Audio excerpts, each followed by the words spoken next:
नमस्कार। लोकसभा चुनाव को लेकर अपने अपने जीत के दावे किए जा रहे हैं, लेकिन लोकसभा चुनाव को लेकर जो अंदरूनी सर्वे है 543 सीटों को लेकर, उसमें किसको कितनी सीटों पर जीत का अनुमान सामने आ रहा है। क्या इंडिया गठबंधन 332 सीटों पर जीत हासिल करके या सरकार बनाने जा रहा है, या 2024 में मोदी हैट्रिक की तरफ बढ़ेंगे, तो क्या 400 पार सीटें हो पाएंगे। इसको लेकर अपने अपने जीत के दावे किए जा रहे हैं, लेकिन जो आंकड़े हैं अंदरूनी तौर पर, जो सर्वे के आंकड़े हैं, वो किसके पक्ष में जाते नजर आ रहे हैं।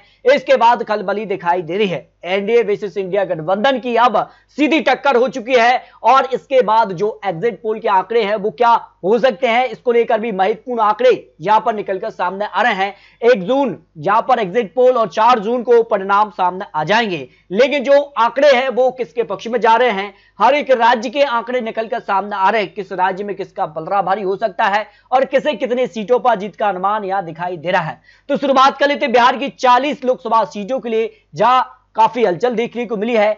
एनडीए गठबंधन को 22 सीटें, जबकि इंडिया गठबंधन को 18 सीटों पर जीत का अनुमान है। यानी बढ़त देखने को मिल सकती है। 4 जून को नतीजे आएंगे, लेकिन उससे पहले जो आंकड़े हैं वो बेहद ही चौंकाने वाले सामने आ रही, क्योंकि हर एक राज्य में उलटफेर की संभावना यहां दिखाई दे रही है। दिल्ली की 7 लोकसभा सीट पर भी काफी हलचल है, जहां एनडीए को 2 सीटें, जबकि इंडिया गठबंधन को करीब, जो आम आदमी पार्टी कांग्रेस का गठबंधन बना है, उसको 5 सीटों पर बढ़त का अनुमान सामने आया है। इसको लेकर भी काफी हलचल देखने को मिल रही है। झारखंड की बात की जाए तो यहां 14 लोकसभा सीटें आती हैं। 2019 में अगर बात की जाए तो भारतीय जनता पार्टी को 10 से ज्यादा सीटों पर जीत मिली थी, लेकिन इस बार 8 सीटें मिल सकती हैं। वहीं इंडिया गठबंधन को 4 सीटों का अनुमान यहां पर दिखाई दे रहा है। यानी झारखंड में काफी हलचल रही है, लेकिन इसी बीच एनडीए का पलड़ा भारी हो सकता है। जबकि महाराष्ट्र में 48 लोकसभा सीटें और निर्णायक है। महाराष्ट्र में यहां पर शिवसेना 2 धड़े में टूटी हुई है, एक शिवसेना शिंदे गुट तो एक शिवसेना उद्धव गुट। लेकिन जिस कार से हलचल देखने को मिली है, महाराष्ट्र में आने वाले वक्त में विधानसभा चुनाव भी होने हैं, तो उसकी भी तैयारी शुरू है। लेकिन महाराष्ट्र का जो गणित है उसमें एनडीए को जबरदस्त झटका है। 17 लोकसभा सीट एनडीए के लिए, जबकि इंडिया गठबंधन को बढ़त देखने को मिल रही है। करीब 31 सीटें मिलने की संभावना है। यानी 48 सीटों में से जो बढ़त है वो इंडिया गठबंधन को देखने को मिल रही है। यानी महाराष्ट्र में बड़ा उलटफेर देखने को मिल सकता है।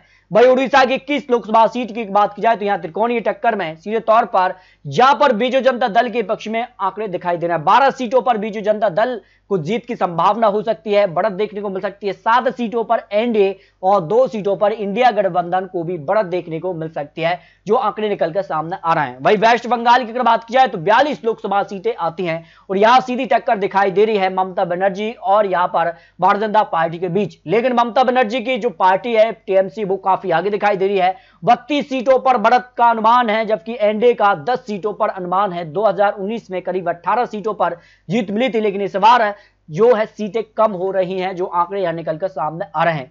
वही कर्नाटक की बात की जाए तो कर्नाटक में 28 लोकसभा सीटें हैं। 2019 के मुकाबले कर्नाटक में भी एनडीए को नुकसान की संभावना है, लेकिन भारत इंडिया गठबंधन करीब 19 लोकसभा सीटें, क्योंकि कर्नाटक में विधानसभा चुनाव में यहां कांग्रेस ने सरकार बनाई है, उसका फायदा उनको लोकसभा चुनाव में मिल सकता है। ये कार के आंकड़े निकलकर आ रहे हैं। वही 9 सीटों पर एनडीए का पलड़ा भारी हो सकता है, जो लेटेस्ट आंकड़े यहां निकलकर सामने आ रहे हैं। मध्य प्रदेश की बात की जाए तो मध्य प्रदेश में भी हाल ही विधानसभा चुनाव में भारतीय जनता पार्टी ने जीत हासिल की है। तो लोकसभा चुनाव में भी या 2019 के मुकाबले यानी 28 सीटों पर जीत मिली थी, लेकिन इस बार 24 सीटों पर जीत का अनुमान, यानी 20 से 24 सीट पर आ सकती है। जबकि 5 से 7 सीट पर इंडिया गठबंधन यानी कांग्रेस का पलड़ा भारी हो सकता है, जो लेटेस्ट आंकड़े यहां मध्य प्रदेश को लेकर भी सामने आ रहे हैं। वही उत्तर प्रदेश से सबसे ज्यादा 80 लोकसभा सीटें आती हैं, और उत्तर प्रदेश में भी कई सीटें ऐसी हैं जहां कांटे की टक्कर देखने को मिल सकती है, क्योंकि जबरदस्त रैलियों का दौर उत्तर प्रदेश में देखने को मिला है। इससे भी साफ संकेतिक उत्तर प्रदेश में कांटे की टक्कर देखने को मिल रही है। तो 44 सीटों से ज्यादा भारतीय जनता पार्टी का पलड़ा यहां पर भारी नजर आ रहा है। जबकि अगर बात की जाए तो 20 से 35 सीटों पर इंडिया गठबंधन का पलड़ा भारी हो सकता है। मायावती जी की पार्टी अलग चुनावी मैदान में है। कई सीटें ऐसी हैं जो त्रिकोणीय टक्कर होगी। अब त्रिकोणीय टक्कर में यहां पर किसे नुकसान होगा, किसे फायदा होगा, यह काफी महत्वपूर्ण होता है। लेकिन उत्तर प्रदेश में कई सीटों पर हलचल काफी तेज देखने को मिली है। गुजरात की 26 लोकसभा सीट की में बात की जाए तो यहां पर 23 सीटों पर भारतीय जनता पार्टी को जीत की संभावना है, जबकि 0 से 3 सीटों पर इंडिया गठबंधन का भी पलड़ा भारी हो सकता है। जो आंकड़े या लोकसभा की 543 सीटों को लेकर हर एक राज्य को लेकर महत्वपूर्ण विश्लेषण सामने आ रहा है। राजस्थान में अगर बात की जाए तो राजस्थान में भी विधानसभा चुनाव में भारतीय जनता पार्टी ने सरकार बनाई है, लेकिन लोकसभा की कई सीटों पर कांटे की टक्कर इंडिया गठबंधन देता नजर आ रहा है। तो 16 से ज्यादा सीटों पर भारतीय भारतीय जनता पार्टी को जीत का अनुमान हो सकता है, जबकि 0 से 9 सीटों पर इंडिया गठबंधन को बढ़त देखने को मिल सकती है। राजस्थान में भी काफी हलचल यहां पर देखने को मिली है। वही पंजाब की 13 लोकसभा सीट में अगर बात की जाए तो एक सीट पर एनडीए को जीत की संभावना है, जबकि 10 लोकसभा सीटों पर आम आदमी पार्टी कांग्रेस की जीत की संभावना है। 2 सीटों पर अन्य यानी अकाली दल के पक्ष में भी सीटें जा सकती है। यानी पंजाब में भी इंडिया गठबंधन को बढ़त देखने को मिल सकती है। तेलंगाना से 17 लोकसभा सीटें आती हैं। तेलंगाना में भी कांग्रेस ने विधानसभा चुनाव में सरकार बनाई है, उसका फायदा उनको लोकसभा चुनाव में मिल सकता है। करीब 0 से 4 सीटों पर भारतीय जनता पार्टी की जीत की संभावना है। करीब यहां पर 10 लोकसभा सीटों पर इंडिया गठबंधन यानी कांग्रेस को जीत की संभावना है। यहां पर बात की जाए तो करीब यहां पर बीआरएस को पार्टी को भी करीब 3 सीट जा सकती है। एक सीट यहां पर अज़हरुद्दीन ओवैसी के पक्ष में भी जा सकती है, जो तेलंगाना को लेकर महत्वपूर्ण आंकड़े सामने आ रहे हैं। जबकि आंध्र प्रदेश की 25 लोकसभा सीट की बात की जाए तो सीधे तौर पर काफी हलचल आंध्र प्रदेश में देखने को मिली है, जहां तेलुगु देशम पार्टी से भारतीय जनता पार्टी का गठबंधन हुआ है। जनसेना पार्टी भी इसमें शामिल रही, तो 9 सीटें उनके पक्ष में जा सकती है। 2019 में एक भी सीट नहीं थी, लेकिन इस बार गठबंधन का फायदा उनको मिल रहा है, जबकि एक सीट इंडिया गठबंधन के पक्ष में। जबकि 15 से ज्यादा सीटों पर वाईएसआर कांग्रेस पार्टी का कब्जा हो सकता है, जो लेटेस्ट आंकड़े आंध्र प्रदेश को लेकर सामने आ रहे हैं। वही तमिलनाडु की 39 लोकसभा सीट की बात की जाए तो यहां पर एनडीए को 0 से 2 लोकसभा सीटें, जबकि 37 सीटों पर इंडिया गठबंधन का पलड़ा भारी हो सकता है, जो आंकड़े यहां पर निकलकर सामने आ रहे हैं। यानी तमिलनाडु में भी इंडिया गठबंधन को बढ़त देखने को मिल सकती है। जबकि केरला की बात की जाए तो 20 लोकसभा सीटें यहां से आती है, और 20 लोकसभा सीटों का जो विश्लेषण है उसमें एक सीट पर भारतीय जनता पार्टी, जबकि 19 सीटों पर इंडिया गठबंधन को बढ़त देखने को मिल सकती है। हरियाणा के 10 लोकसभा सीट की बात की जाए तो यहां पर भारतीय जनता पार्टी को जबरदस्त नुकसान देखने को मिल रहा है 2 सीटों पर, जबकि अगर बात की जाए तो 8 सीटों पर इंडिया गठबंधन का पलड़ा भारी हो सकता है।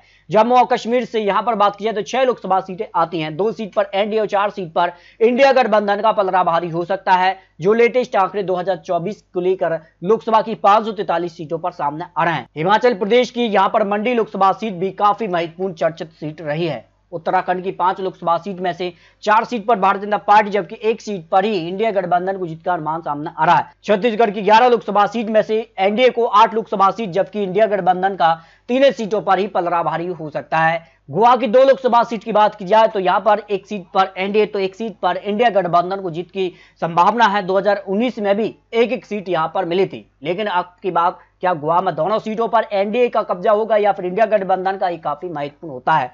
असम की 14 लोकसभा सीट में से अगर बात की जाए तो एनडीए को 8 लोकसभा सीट, जबकि इंडिया गठबंधन को 6 लोकसभा सीट का अनुमान सामने आ रहा है। यानी असम में एनडीए का पलड़ा भारी नजर आया है। मेघालय की 2 लोकसभा सीट में से एक सीट पर जीत की संभावना एनडीए और इंडिया गठबंधन के बीच कड़ी टक्कर यहां पर देखने को मिल सकती है। वहीं अरुणाचल प्रदेश में भी एक सीट पर जीत की संभावना हो सकती है। काफी हलचल यहां पर भी देखने को मिल रही है।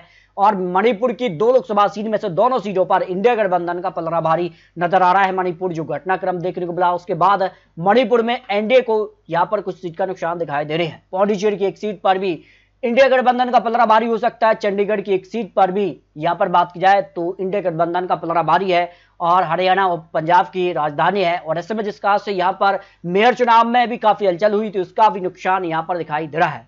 इस तरह से अगर बात की जाए तो टोटल 543 सीटों को लेकर जो आंकलन है, जो विश्लेषण सामने आ रहा है यहां पर, तो 543 सीटों को लेकर उसमें 232 से लेकर 280 सीटों के आसपास एनडीए पहुंच सकता है, जबकि इंडिया गठबंधन भी 278 से लेकर करीब 320 सीटों के आसपास इंडिया गठबंधन का आंकड़ा पहुंच सकता है। और अन्य के पक्ष में भी यहां पर बात की जाए तो 33 से 40 सीटों की संभावना दिखाई दे रही है।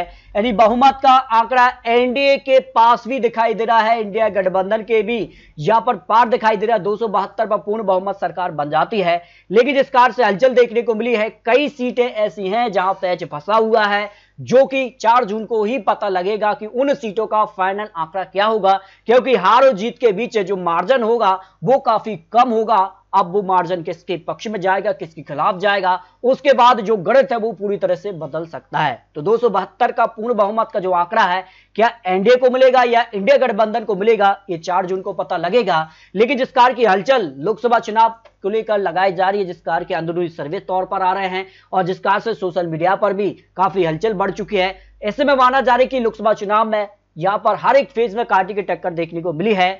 तो 4 जून को ही नतीजे सामने आएंगे। आपको क्या लगता है, लोकसभा चुनाव में क्या एनडीए तीसरी बार हैट्रिक की तरफ बढ़ने जा रहा है या इंडिया गठबंधन की वापसी होने जा रही है? इसको लेकर अपनी राय रख सकते हैं। मिलते हैं और लेटेस्ट और महत्वपूर्ण विश्लेषण के साथ, तब तक लीजिए जय भारत।